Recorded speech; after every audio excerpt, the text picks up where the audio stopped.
다 함께 사도신경으로 신앙 고백 드리겠습니다. 나는 전능하신 아버지 하나님 천지의 창조주를 믿습니다. 나는 그의 유일하신 아들 우리 주 예수 그리스도를 믿습니다.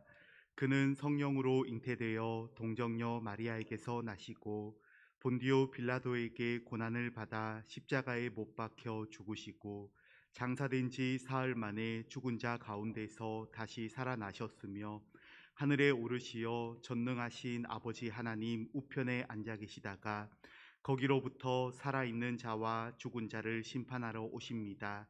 나는 성령을 믿으며 거룩한 공교회와 성도의 교제와 죄를 용서받는 것과 몸의 부활과 영생을 믿습니다. 아멘. 하나님 감사합니다. 오늘까지 한 주간도 사랑과 은혜 안에 보호하여 주시고 오늘도 이른 아침 말씀과 기도의 자리로 불러주시니 감사드립니다. 이 하루도 하나님 앞에서 정직하게 하시고 하나님의 사랑 안에서 말로나 행동으로나 생각으로나 태도에 있어서나 오직 하나님의 덕을 세워가는 삶이 되게만 인도하여 주옵소서. 이 하루도 우리 교회 모든 식구들, 가족과 이웃에게 은혜와 진리의 셈이 되게 하여 주시기를 원하오며 예수님의 이름으로 기도드립니다. 아멘. 찬송가 325장 찬송하시겠습니다. 325장입니다. 예수가 함께 계시니 시험이 오나 겁없네. 325장입니다. 예수가 함께 계시니 시험이 오나 겁없네. 기쁨의 근원 되시는 예수를 위해 삽시다. 날마다 주를 섬기며 언제나 주를 기리고 그 사랑 안에 살면서 딴 길로 가지 맙시다. 이 세상 사는 동안에 주 이름 전파하면서 무한한 복락 주시는 예수를 위해 삽시다. 날마다 주를 섬기며 언제나 주를 기리고 그 사랑 안에 살면서 딴 길로 가지 맙시다. 이 세상 친구 없어도 예수는 나의 친구니 불의한 일을 버리고 예수를 위해 삽시다. 날마다 주를 섬기며 언제나 주를 기리고 그 사랑 안에 살면서 딴 길로 가지 맙시다. 주께서 심판하실 때 잘했다 칭찬하리니 이러한 상급 받도록 예수를 위해 삽시다. 날마다 주를 섬기며 언제나 주를 기리고 그 사랑 안에 살면서 딴 길로 가지 맙시다. 아멘. 성경 말씀은 욥기 31장 24절에서 마지막 절 40절까지입니다. 욥기 31장 24절에서 40절까지 말씀입니다. 24절부터 한 절씩 교독하겠습니다. 만일 내가 내 소망을 금에다 두고 순금에게 너는 내 의뢰하는 바라 하였다면 만일 재물의 풍부함과 손으로 얻은 것이 많음으로 기뻐하였다면 만일 해가 빛남과 달이 밝게 뜬 것을 보고 내 마음이 슬며시 유혹되어 내 손에 입맞추었다면 그것도 재판에 회부할 죄악이니 내가 그리하였으면 위에 계신 하나님을 속이는 것이리라. 내가 언제 나를 미워하는 자의 멸망을 기뻐하고 그가 재난을 당함으로 즐거워하였던가. 실상은 나는 그가 죽기를 구하는 말로 그의 생명을 저주하여 내 입이 범죄하게 하지 아니하였노라. 내 장막 사람들은 주인의 고기에 배부르지 않은 자가 어디 있느뇨 하지 아니하였는가. 실상은 나그네가 거리에서 자지 아니하도록 나는 행인에게 내 문을 열어 주었노라. 내가 언제 다른 사람처럼 내 악행을 숨긴 일이 있거나 나의 죄악을 나의 품에 감추었으며 내가 언제 큰 무리와 여러 종족의 수모가 두려워서 대문 밖으로 나가지 못하고 잠잠하였던가. 누구든지 나의 변명을 들어다오. 나의 서명이 여기 있으니 전능자가 내게 대답하시기를 바라노라. 나를 고발하는 자가 있다면 그에게 고소장을 쓰게 하라. 내가 그것을 어깨에 매기도 하고 왕관처럼 머리에 쓰기도 하리라. 내 걸음의 수효를 그에게 알리고 왕족처럼 그를 가까이 하였으리라. 만일 내 밭이 나를 향하여 부르짖고 밭 이랑이 함께 울었다면 만일 내가 값을 내지 않고 그 소출을 먹고 그 소유주가 생명을 잃게 하였다. 다 함께 밀 대신에 가시나무가 나고 보리 대신에 독보리가 나는 것이 마땅하니라 하고 욥의 말이 그치니라. 아멘. 네, 40절 끝에 보면 욥의 말이 그치니라 했습니다. 이제 욥이 마지막으로 했던 말입니다. 하나님께서 이제 말씀하시고 하시기 전에 욥이 자신의 입장을 말하는 마지막 오늘 말씀이었습니다.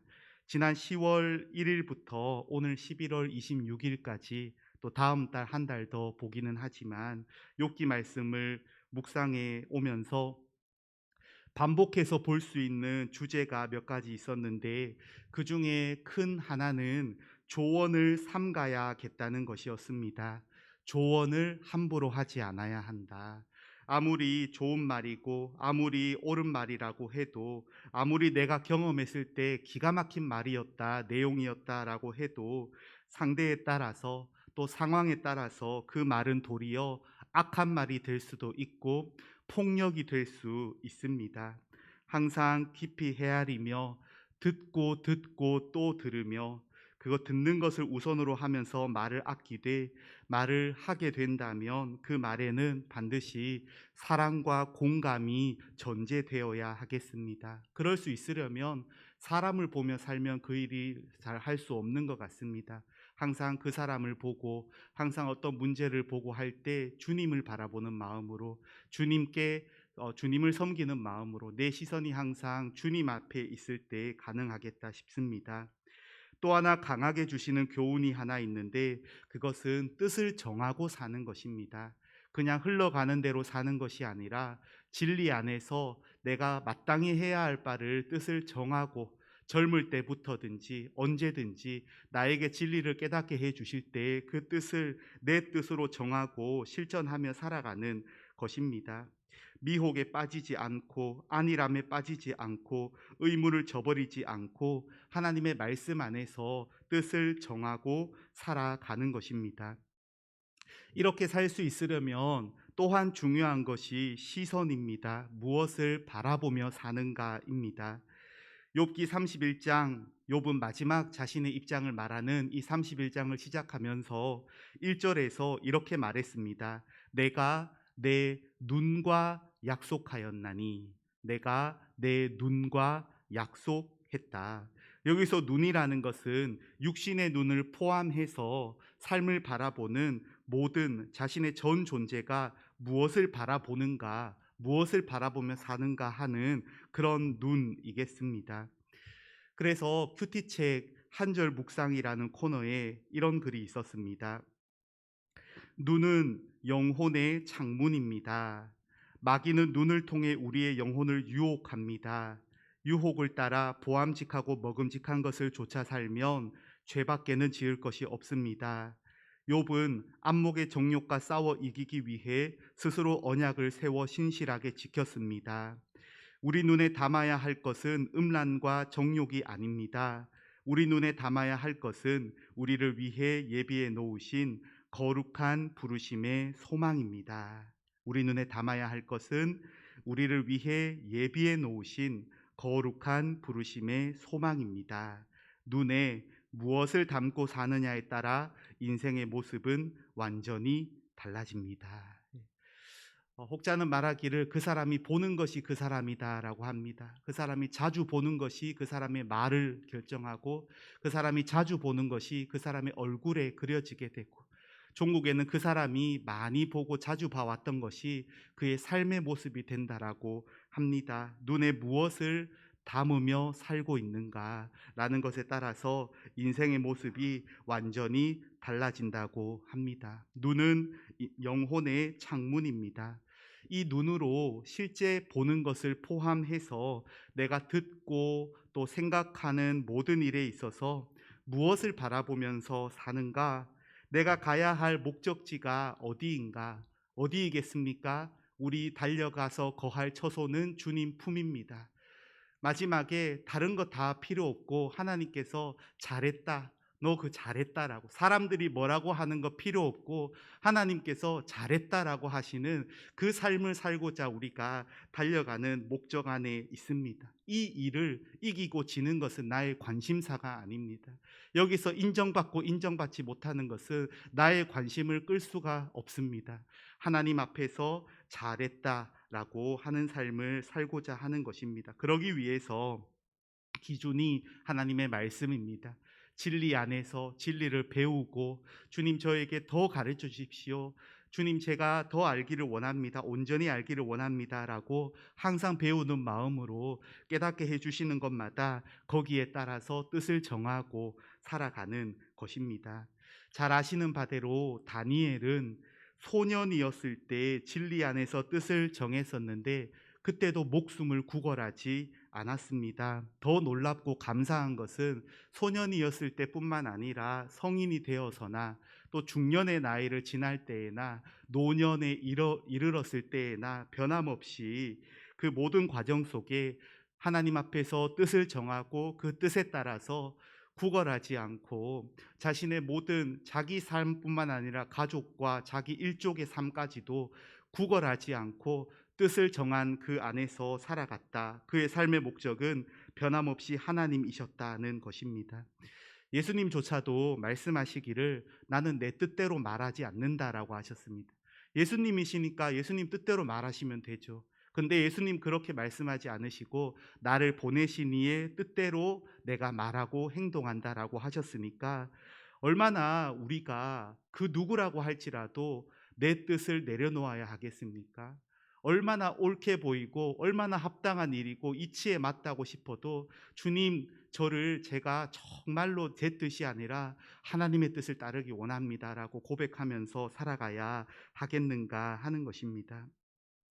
오늘 욥기 31장 하반부는 욥이 자신의 입장을 말하는 마지막 말입니다. 31장 전체에 걸쳐서 대략 10가지 이상의 무죄 맹세라는 것을 하는데 오늘 본문에는 6가지가 담겨 있습니다. 첫 번째는 24절과 25절을 보면 재물과 재능에 대한 것입니다.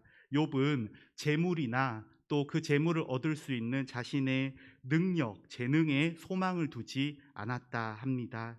두 번째는 26절부터 28절까지 해와 달을 경배하지 않았다라고 합니다. 현대적으로 말한다면 동시대 사람들이 아름답게 여기는 것, 가치 있다고 여기는 것들을 하나님 자리에 두지 않았다는 것입니다. 그런 것들을 보면서 하나님처럼 경배할 대상으로 삼지 않았다는 것입니다. 오늘날 무엇이겠습니까? 과학이라든지 어떤 사상이나 어떤 또 건강의 한 모습이라든지 여러 가지 것들, 그런 것들을 하나님처럼 경배할 자리에 두지 않았다 합니다. 세 번째는 29절과 30절을 보면 자신을 미워하는 사람들이 불행을 당할 때 기뻐하지 않았다 했습니다. 또 자신의 적을 향하여서 저주하지 않았다 했습니다. 네 번째는 31절과 32절에 주변 사람들을 잘 돌봐주었다 합니다. 심지어 나를 그냥 스쳐 지나가는 사람, 나를 기억도 하지 못할 나그네와 같은 사람들도 잘 먹이고 돌봐주었다라고 했습니다. 다섯 번째는 33절과 34절에 악행이 있었다면 그런 것을 숨기거나 숨거나 하지 않았다. 이 말은 악행을 행하지 않았다는 말이 되기도 합니다. 그리고 마지막 여섯 번째는 38절부터 땅에 대해서, 토지에 대해서도 악을 행하지 않았다 했습니다. 조금 요즘식으로 말한다면 요즘 기후 문제와 관련해서 그 사업을 확장해 가고 뭐 그런 가운데 하나님의 창조 세계를 훼손하지 않았다, 잘 보살폈다라는 그런 의미도 되지 않겠나 싶습니다. 이렇게 31장에서 10가지 이상의 욥이 무죄 맹세라고 하는 것은 다르게 말하면은 욥이 하나님의 뜻 안에서 진리 안에서 뜻을 세우고 살았다는 것입니다. 그냥 이렇게 저렇게 사람들 다 그렇게 하는 것이니까 하고 그러지 않았다. 하나님 앞에서 내가 하나부터 10까지 하나님 뜻 안에서 어긋나게 산 것이 없었다라고 말하는 것인데, 근데 이 욥기 31장이 욥의 마지막 말입니다.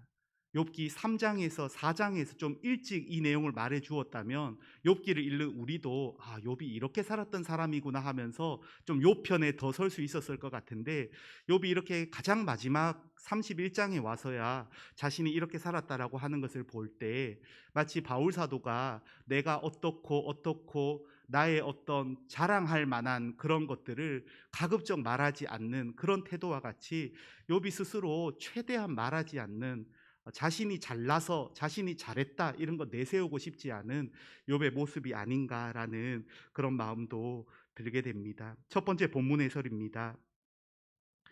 창조주 하나님에 대한 신앙 고백이 확실하면 하나님 외에 어떤 것도 섬기지 않습니다. 욥은 금이나 자신의 능력을 하나님보다 앞세우지 않았고 풍부한 재물이나 하늘의 해와 달도 믿고 의지할 대상으로 삼지 않았습니다. 하나님이 세상을 이기는 힘과 지혜를 공급하시는 유일한 주권자이심을 알았기 때문입니다. 욥은 자신을 미워하는 자의 불행을 기뻐하지 않았고 자신의 적들을 저주하지 않았다고 합니다. 그는 성경의 윤리인 이웃사랑, 원수사랑을 실천했습니다. 또한 자신의 죄악을 숨기지 않았고 공중 앞에서 자신의 잘못에 대한 책임을 다했다고 합니다. 이렇듯 욥은 자신이 재판에 회부될 만한 죄악이 없었음을 피력합니다. 여기에 대해서 질문이 이렇게 돼 있습니다. 우리가 답해 보면 좋겠는데요. 욥이 실천한 이웃사랑, 원수사랑은 구체적으로 어떤 것인가요? 내 삶에서 실천할 이웃사랑은 무엇인가요? 이제 욥기를 거의 마쳐 가는데 말씀이 나에게 헛되지 않으면 좋겠습니다. 진리와 하나님의 사랑 안에서 뜻을 정하고 내가 굳게 실천해 가야 할 것이 무엇인지 생각을 하고 생각나게 해주시는 것이 있다면 크게 적는 겁니다. 성경책 빈 곳에 적어도 좋고 종이 아무 때라도 적어서 집에다가 붙여놓고 내가 이제 이렇게 살겠다라고 가족들에게 공포하기도 하고 하나님 저를 인도해 주십시오라고 보면서 하나씩 하나씩 진리 안에서 내가 실천해야 할 것들을 적어서 보면서 그렇게 살아가시면 좋겠다고 싶습니다. 히브리서 2장 1절 말씀을 보면 그러므로 우리는 들은 것에 더욱 유념함으로 우리가 흘러 떠내려가지 않도록 함이 마땅하니라 하셨기 때문입니다. 그냥 흘러가는 대로 사는 것이 아니라 하나님의 말씀에 따라서 뜻을 정하고 굳게 실천해가는 우리의 삶이 되어야 그것이 성도의 삶이다라고 합니다. 두 번째 본문 해설입니다. 욥은 법정 소송을 연상시키는 세 가지를 언급합니다. 첫째, 들어줄 사람을 요구합니다. 이는 법정 소송에서 재판장을 의미합니다. 둘째, 전능자, 즉 하나님으로부터 응답이 오기를 바랍니다. 셋째, 고소장을 원합니다. 고소장은 소송 상대자가 욥의 범죄 사실에 대해 기록한 소송장입니다. 욥은 법정 싸움에서 무죄 선고를 확신합니다. 그는 모든 사람의 인정을 받도록 고소장으로 자신을 장식하겠다고 합니다. 마지막으로 욥은 땅과 관련하여 어떤 불의도 저지르지 않았다고 합니다. 이러한 욥의 무죄 맹세는 하나님이 응답하시리라는 확신이 없으면 불가능한 행위입니다. 이러한 욥의 확고한 신앙은 결국 고난을 이겨내게 하고 하나님의 응답을 이끌어 낼 것입니다. 욥기 전체 말씀들을 통해서 또 하나 분명하게 주시는 교훈이 있습니다. 그것은 아무리 참되고 바르게 살고자 한다고 해도 고난이 있다는 것입니다. 부정확한 표현이죠. 도리어 참되게 살고자 할수록 피하지 않았기 때문에, 못 본 채 하지 않았기 때문에, 십자가 지고 가시는 주님을 따랐기 때문에, 의무를 저버리지 않았기 때문에, 도망가지 않았기 때문에 뻔히 보이는 고난을 몸소 겪어야 하는 그런 고난들이 성도에게는 반드시 있다라고 하셨습니다. 물론 악하게 사는 사람들에게나 또 다르게 살아가는 세상 모든 인생, 모든 사람들에게 고난은 있습니다. 그러나 하나님의 뜻 안에서 고난을 겪게 되는 그 고난은 가치가 완전히 다를 것입니다. 디모데후서 2장 3절입니다. 너는 그리스도 예수의 좋은 병사로 나와 함께 고난을 받으라. 아멘. 요한복음 15장 18절 이하에 예수님께서 이렇게 말씀하셨습니다. 세상이 너희를 미워하면 너희보다 먼저 나를 미워한 줄을 알라. 너희가 세상에 속하였으면 세상이 자기의 것을 사랑할 것이나 너희는 세상에 속한 자가 아니요 도리어 내가 너희를 세상에서 택하였기 때문에 세상이 너희를 미워하느니라. 내가 너희에게 종이 주인보다 더 크지 못하다 한 말을 기억하라. 사람들이 나를 박해하였은즉 너희도 박해할 것이요. 서울에 있는 상동교회, 오랜 선교사님이 세우셨던 130년 정도나 되는 그 상동교회의 신앙 지도자였었고 또 독립운동가였던 우당 이회영 선생님은 이렇게 말했습니다. 세상에 풍우는 많이 일고 해와 다른 사람을 급히 몰아치는데 이 한 번의 젊은 나이를 어찌할 것인가. 어느새 벌써 30살이 되었으니. 이 한 번의 젊은 나이를 어찌할 것인가. 어느새 벌써 30살이 되었다고. 30살쯤에 이런 고민을 했었던 우당 이회영이 66세의 나이에 목숨을 두려워하지 않으며, 죽음을 두려워하지 않으며 젊은이들을 대신하여 그 독립운동의 또 여정 가운데 순국하시기까지 지내셨는데 그 즈음에 이런 글도 전하셨습니다.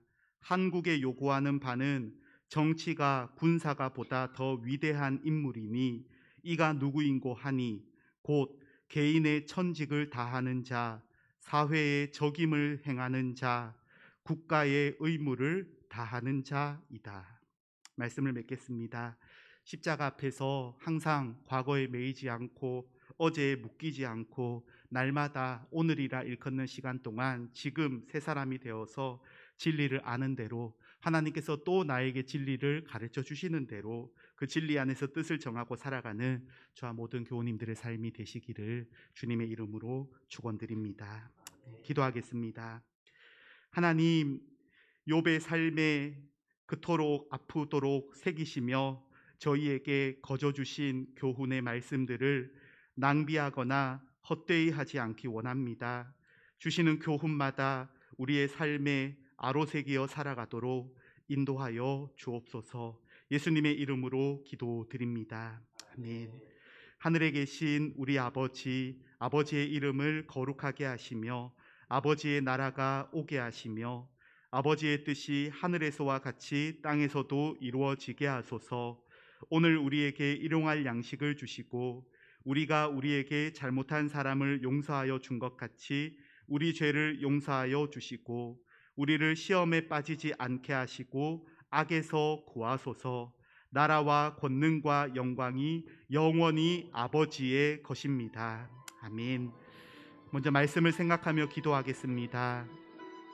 너는 그리스도 예수의 좋은 병사로 나와 함께 고난을 받자 하셨습니다. 진리 안에서 뜻을 정하고 십자가 지고 가시는 주님을 못 본 채 하지 않고 고난을 두려워하지 않고 목숨을 구걸하지 않으며 하나님의 사람으로 살아가기 원한다고, 그러기 위해서 주님만 바라보며 따르기 원한다고, 그런 나 자신이 되고 또한 우리 가능제일교회 공동체가 되기 원한다고 기도하겠습니다. 또 오는 주일부터 교육부서 대면 예배를 재개합니다. 유치부 아이들부터 청소년들까지 정말 오랜만에 모두 다 주일에 다시 만나게 되는데, 백신 접종률이 낮은 고등학교 2학년 이하 아이들의 확진이 성인들 확진보다 많이 증가하고 있다 합니다. 방역을 잘 준비하고 지키고 하나님의 보호하심 가운데 진행되기 원한다고 기도하겠습니다. 또 우리 교회 3040 세대를 위해서도 기도해 주십시오. 주님 안에서의 교제를 나누고 또 역동적인 신자의 삶을 살아가는 젊은이들이 되도록 기도해 주시면 좋겠습니다. 환우분들을 위해 기도할 때 강희주 권사님은 위암 수술 잘 마치셨고 어제 퇴원하여 집에 오셨습니다. 이홍만 집사님은 왼쪽 고관절 수술 이후 추병원에 입원 중에 계신데, 아내이신 최승아 권사님도 병원 밖을 일절 나오지 못하고 이 집사님을 간병하며 함께 계십니다. 그리고 교회 내 연로하신 부모님들 추운 날씨 가운데 몸과 마음이 강건하실 수 있도록 함께 기도드리겠습니다. 오늘도 하나님께서 우리의 기도를 들어주시는 줄로 믿습니다. 다 함께 작은 소리로 주여 3번 외치고 기도하시겠습니다. 주여 주여 주여